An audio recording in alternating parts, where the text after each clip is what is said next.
Emeritus Professor Mohan De Silva, members of the academic staff, and my dear students, the new entrants of the Faculty of Medical Sciences, University of Jayewardenepura.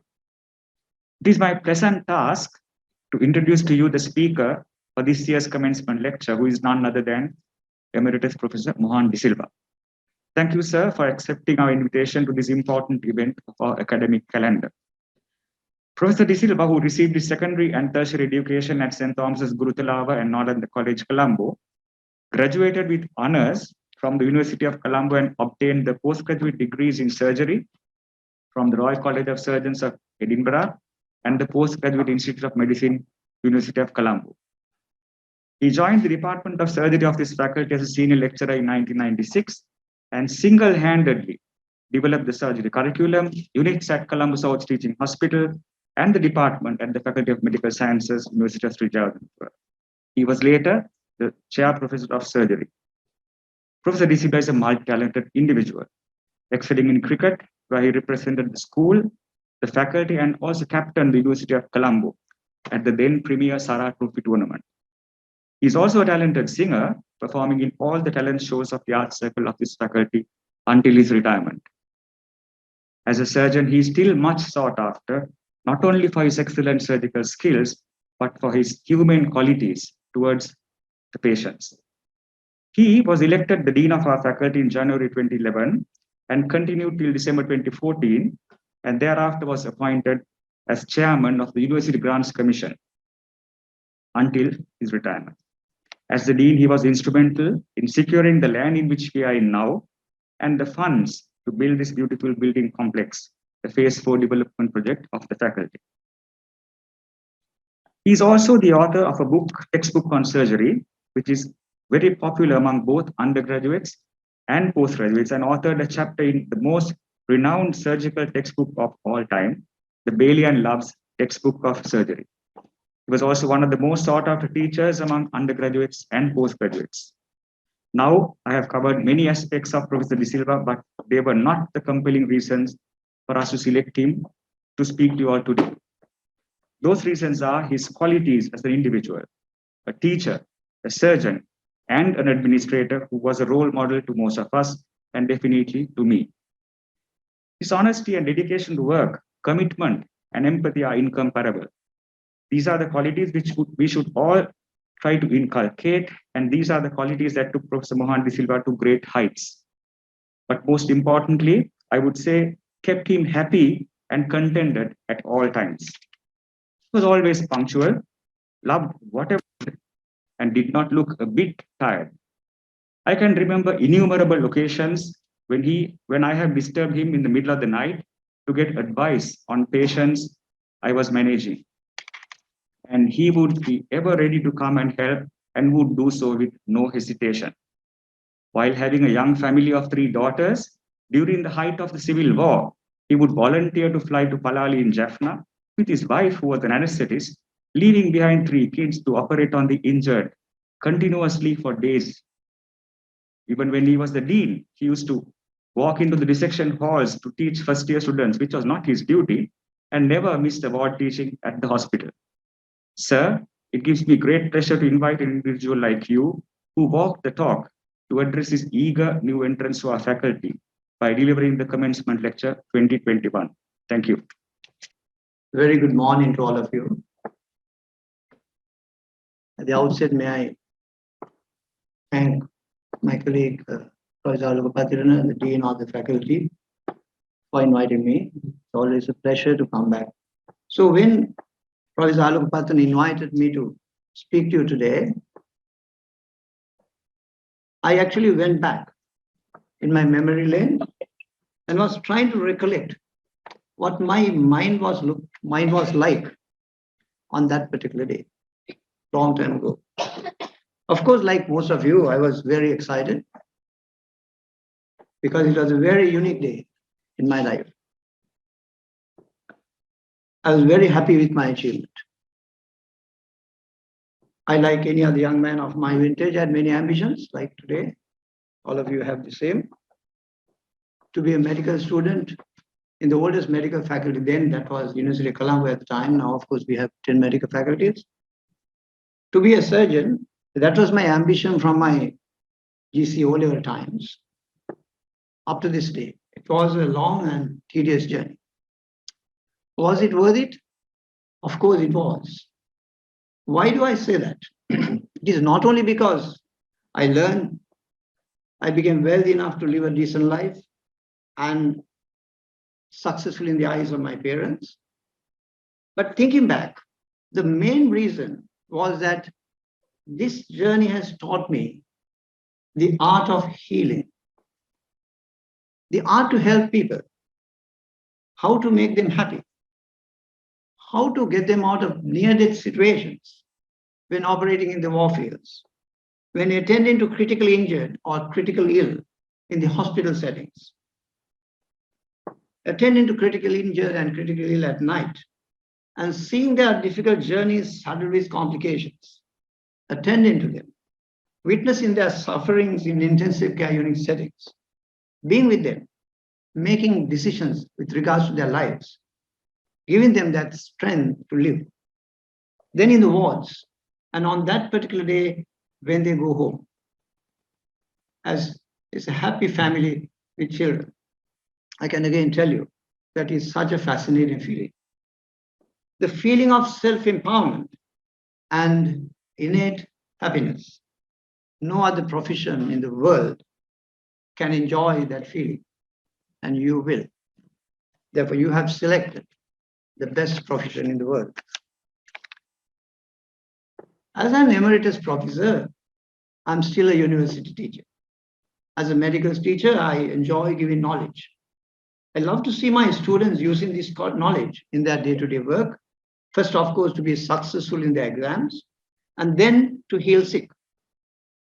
As a teacher, just giving mere recall knowledge will not help them.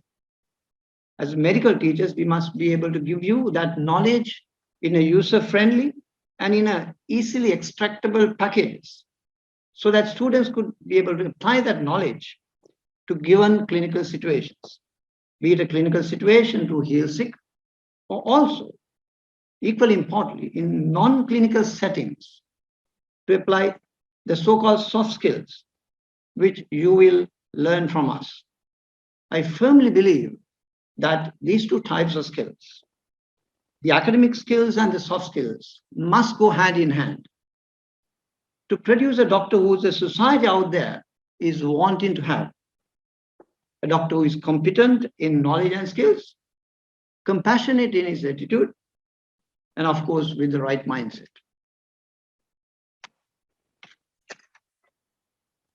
The technique of transmitting knowledge to a student in a format that the student can extract easily later to be able to apply to a given situation, be it a clinical or non-clinical, is a challenging task for medical teachers. In medical education, we often use the patient-based teaching to achieve this task. Of course, this is your first day of the academic calendar of this faculty. And it makes my task harder because you have no medical knowledge.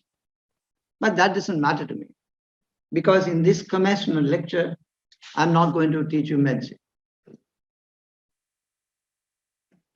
I've heard many commencement lectures, but to be honest with you, I cannot remember any of them or what they were about. So I thought to myself, should I give you, these young and intelligent minds, a kind of take-home message which may be useful to mold your career? So I shall now commence. And this is what I'm going to tell you. I'm going to tell you a story. Well, it's a moving story. A story of a real patient. But the main character of the story, the patient, is also a surgeon. He was a patient. His name is Dr. Richard Teo. He was a Singaporean surgeon. So this, in fact, is patient-based teaching. Before his death, on the 18th of October 2012, Dr. Teo was requested to deliver a lecture to passing out students at Dental Christian Fellowship meeting in Singapore. The title of his speech was Thoughts of Life, Wealth, Success, and Happiness. I'll repeat the title again, it's very important. Title of his speech was Thoughts of Life, Wealth, Success, and Happiness. I see a story within the story to make you good doctors. Richard Teo has said that he too wishes to share these thoughts with all of us, so we can actually quote him. Before that, I will just introduce him to you. He was a classic model of an aspiring medical student like you. Very active personality, a remarkable all-rounder, excellent both in sports and studies, and a man with great leadership skills, and someone who was matured beyond his years. He was a millionaire, a cosmetic surgeon, and he was 40 years old when he died. Now I will read this deeply inspiring speech by a doctor looking right to the face of death, sharing his thoughts of life, wealth, success, and happiness. The message he gives is simple, very simple, but powerful. Now, I have to remind you right at the beginning that this is not my speech. This is a speech of Dr. Richard Teo. So don't forget that when I start reading what he has written. I quote, "Hi, good morning to all of you." I'm reading his speech. My voice is a bit hoarse, so please bear with me.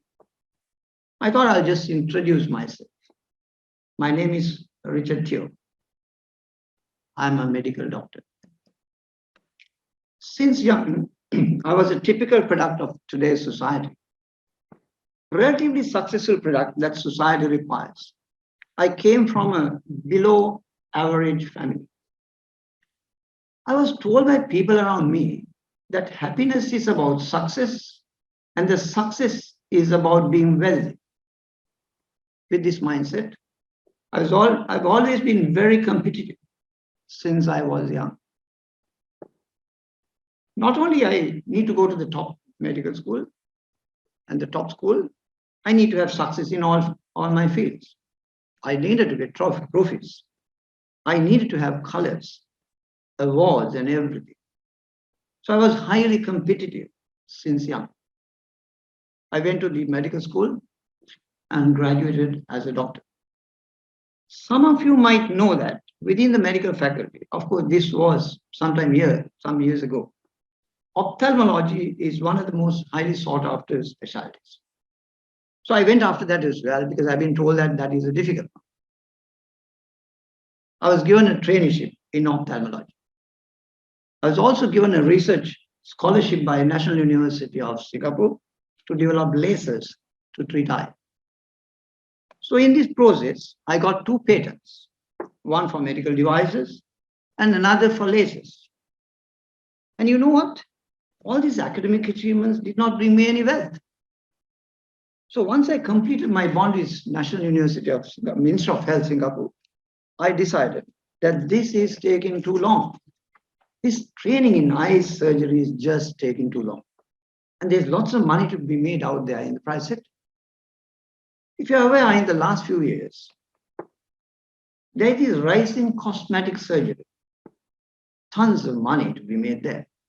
So I decided, well, it is a time to leave.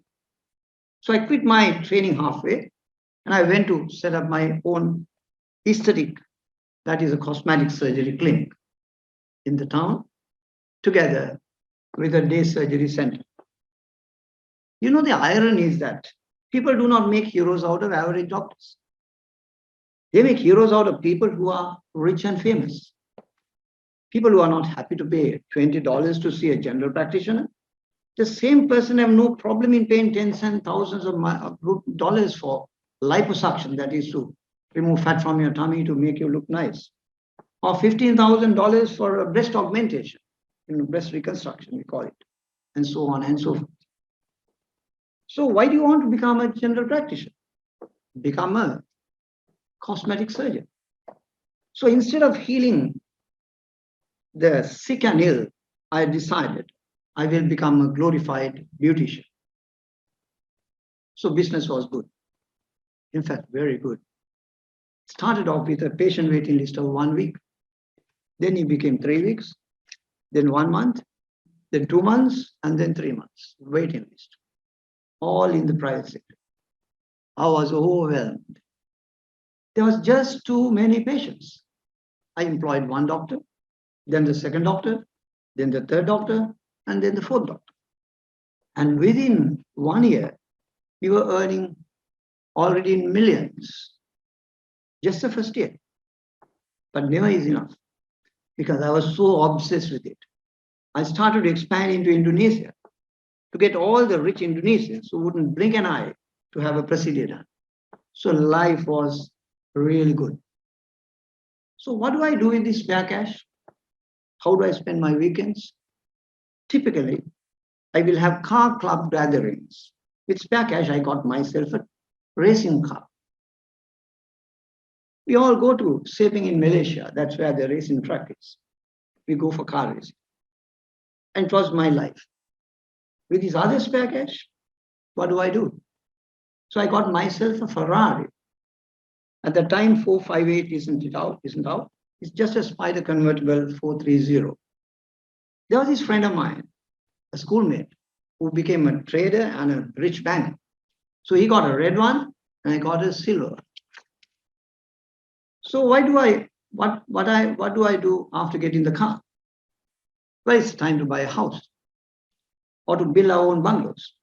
So we went around looking for the land to build our own bungalows. So we went around hunting. So how do I live my life?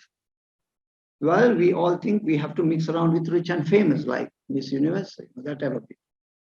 So we hang around with the most beautiful, rich and famous. So this is how we spend our lives, with dining and all these restaurants, So I reach a point in life that I got everything in my life. Now I have to remind you that it's not my life. I'm talking about Richard here. So I reach a point in life that I got everything in my life.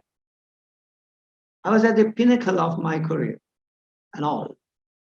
I thought I was like having everything under control and reaching the pinnacle. Well, it was wrong. I didn't have everything under control. About last year, March, I started to develop a backache. That's a pain in the back, in the middle of nowhere. Well, I thought it was because of this heavy exercise. I was exercise fanatic as well. So I went to Singapore General Hospital. I saw my classmate who was a radiologist and got an MRI done, just in case it's not a slip disc or something like that. And that evening, he called me and said that he found some bone marrow replacement in my spine. I said, sorry, what does that mean? I know what it means, but I couldn't accept it. I was like, are you serious?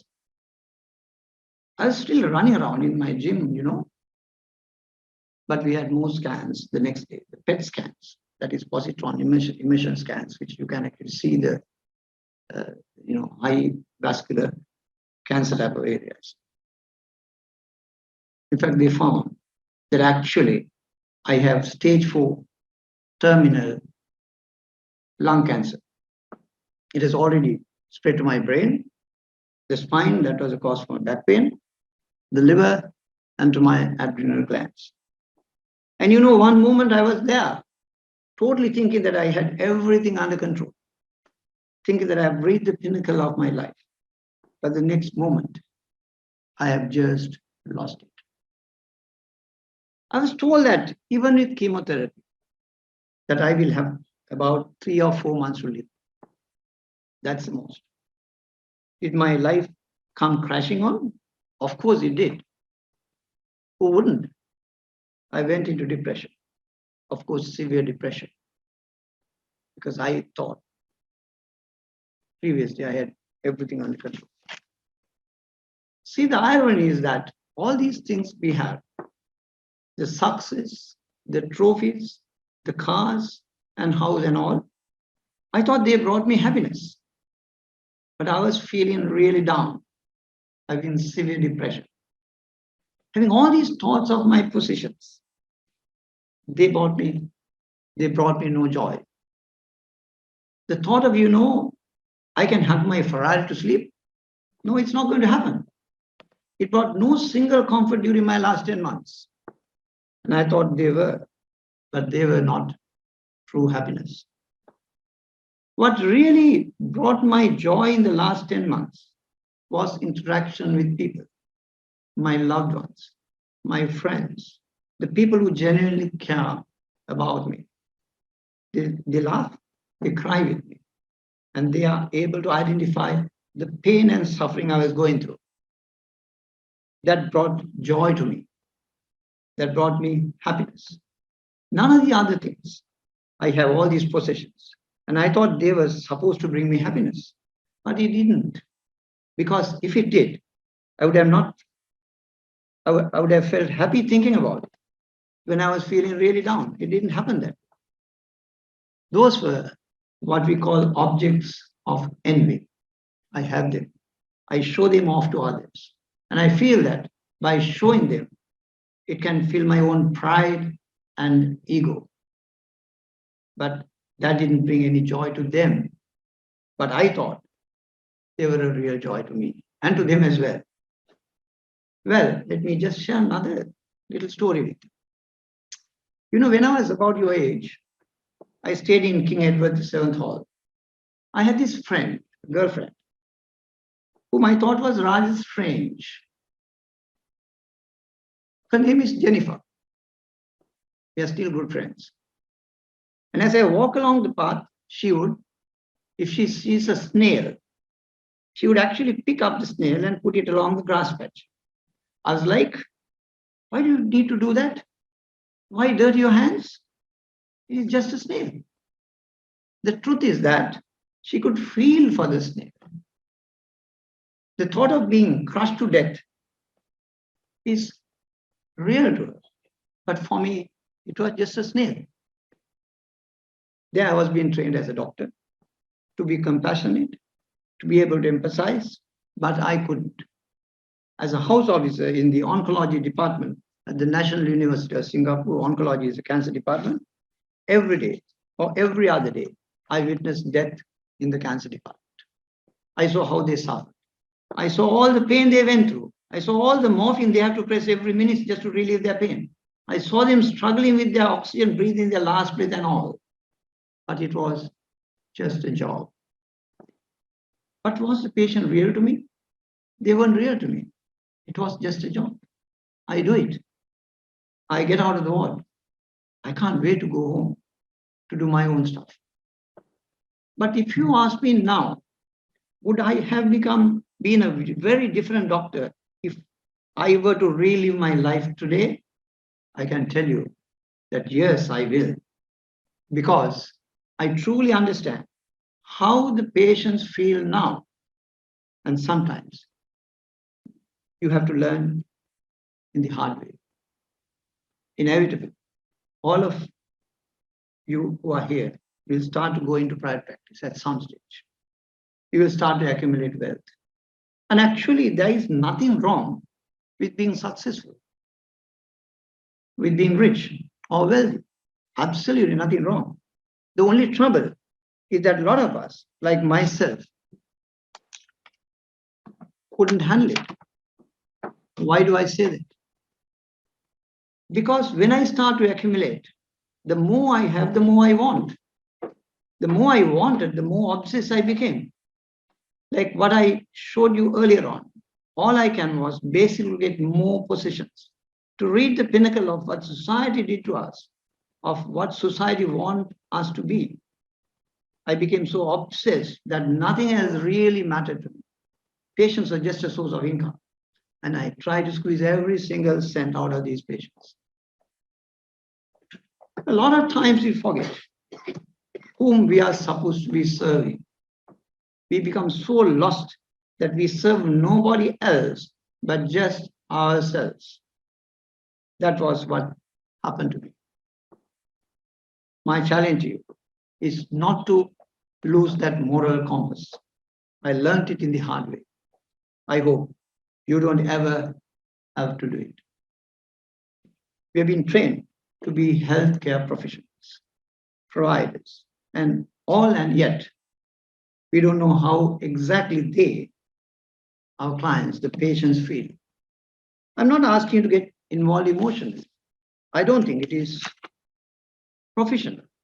But do we actually make a real effort to understand their pain and all? Most of us won't. And I can assure you. So don't lose it.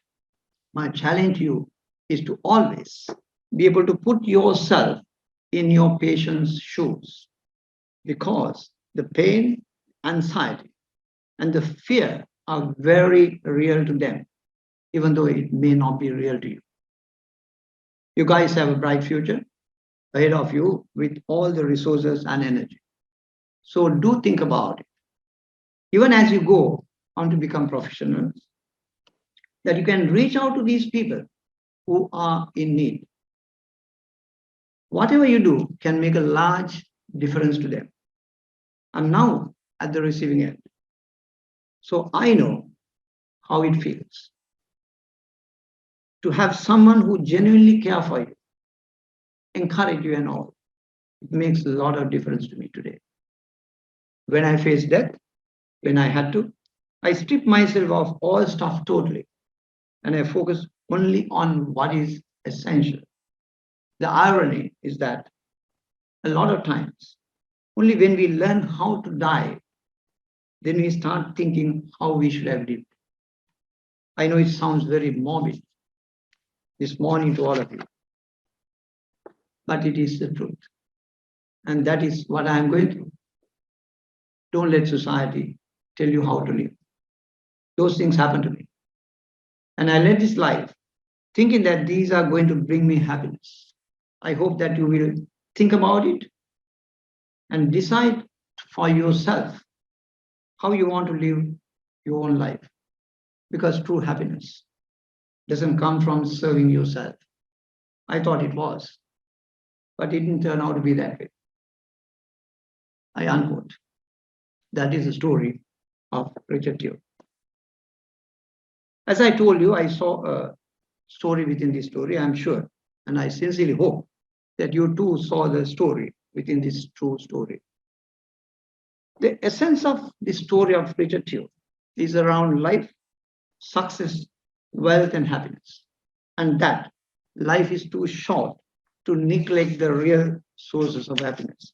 But unfortunately, most of the time, our ears and the eyes are completely closed to this simple truth until we face death ourselves. Let's critically look at these terms, the success, wealth, and happiness that Dr. Teo mentioned. What is wealth?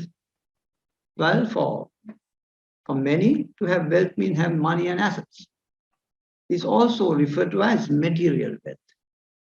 Although money is necessary for comfortable living, many wrongly believe that money is all you need to have a fulfilling life. There are other more important things that provide happiness that don't necessarily have a monetary value. The valuable personal assets you acquire, your knowledge, your skills or talent, relationships with your family, with your friends and with your colleagues, your health, your selfless service to others to make them happy, your character, your values constitute the greatest wealth, sometimes referred to as a real wealth. What is happiness? And is there a link between the wealth and the happiness? Well, in my opinion, happiness you are looking for is inside you. Happiness is experience of joy, contentment within us, combined with a sense that one's life is good, meaningful, and worthwhile. Among the vital ingredients of happy life are our unique skills and our abilities to enrich our lives and benefit lives of others, developing and maintaining a quality social relationships, positive thinking, compassion, but most importantly, caring for others as a medical person. There is no direct link between wealth and happiness. There is only a perceived connection. You perceive, but there is no direct link. So what is success? Success is not a destination, but a journey of milestones and achievements. It never ends. The doing is more important than the outcomes. It is about what you learn along the way. And one needs more than ambitions and talents to make success of anything. There must also be passion and conviction of whatever you do. Success and the happiness are inextricably linked. Happiness can create success, but success is not the key to happiness. At this stage of your lives, you all have brilliant and unspoiled minds. And you are entering this profession today and about to begin an incredible journey that will not only change your life, but the lives of thousands and millions of others. You will use the rich array of activities and the opportunities provided by the Faculty of Medical Sciences of our university to learn, grow, and embrace a balance between the academic and professional excellence and pursuit of diverse cultural and social activities. I'm certain that you will leave here armed with knowledge, skills, but most importantly, set of good values as a good doctor, and with a level of professionalism and commitment to make a difference in yourself and to others. And I sincerely hope that one day, in years to come, you shall be able to return to the same hall here and tell your students that you have lived as a medical professional with a clear conscience. May I again most sincerely thank my colleague, your respected Dean Professor Jayewardenepura, and all my colleagues present here in the faculty for giving me this unique opportunity to take one class in my own faculty. I also sincerely wish that all of you will find real happiness, understand the beauty of self-empowerment, and will have the strength and courage to reach the pinnacle in your chosen fields of interest. Thank you.